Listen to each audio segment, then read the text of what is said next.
Sa pagpapatuloy ng ating balitaan, iniimbestigahan na ng Bureau of Fire Protection ang sumiklab na sunog sa dormitoryo ng Maritime Academy of Asia and the Pacific o MAAP sa Mariveles, Bataan kahapon. Yan at iba pang rumarapidong balita mula sa probinsya, hatid ng iba't ibang istasyon sa ilalim ng MBC Media Group.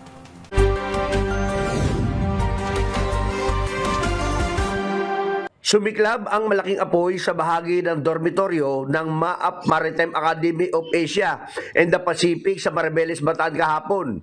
Sa inisyal na ulat, tinupok ng apoy ang apat na palapag ng Don Emilio Building na siyang dormitoryo ng mga estudyante ng pinakamalaking Maritime Academy sa bansa.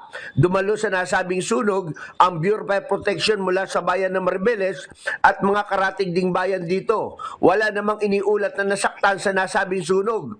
Habang nagpapatuloy pa rin ang investigasyon ng Bureau of Fire Protection ng pinagmulan ng apoy na naging dahilan ng pagkasunog at halaga nito na nagsimula ang apoy pasado alas 3 ng hapon kahapon. Para sa MBC TV Network News, RH37, Danny Kumilang, una sa Pilipinas, una sa Pilipino. Balita mula sa Davao del Norte, naaresto na mga tauhan ng Panabo City Police Station ang isang 56 anyos na lalaki na tinuturing na most wanted person dahil sa kaso ng attempted murder. Ang operasyon ay sinagawa Agosto 4, 2025, dakong alas 11:20 ng tanghali sa Barangay San Roque, Panabo City, Davao del Norte. Pinangunahan ang operasyon ni Acting Chief of Police na si Police Lieutenant Colonel Dexter Cuevas, katuwang ang SICAN Davao del Norte Provincial Mobile Force Company, sa bisa na isang warrant of arrest na nilabas ng Regional Trial Court Branch 52, 11th Judicial Region sa Panabo City na may pitsang Abril 14, 2025 at may kaukulang piyansang 120,000. Nagpaabot na pasasalamat ang Panabo City Police Station sa suporta ng komunidad na naging susi sa matagumpay na pagkakadakip ng akusado. Hinimok rin nila ang publiko na manatiling mapagmatyag at agariulat sa otoridad ang anumang kahinahinalang aktibidad sa kanilang lugar. Para sa NBC TV Network News, ito si June Suter,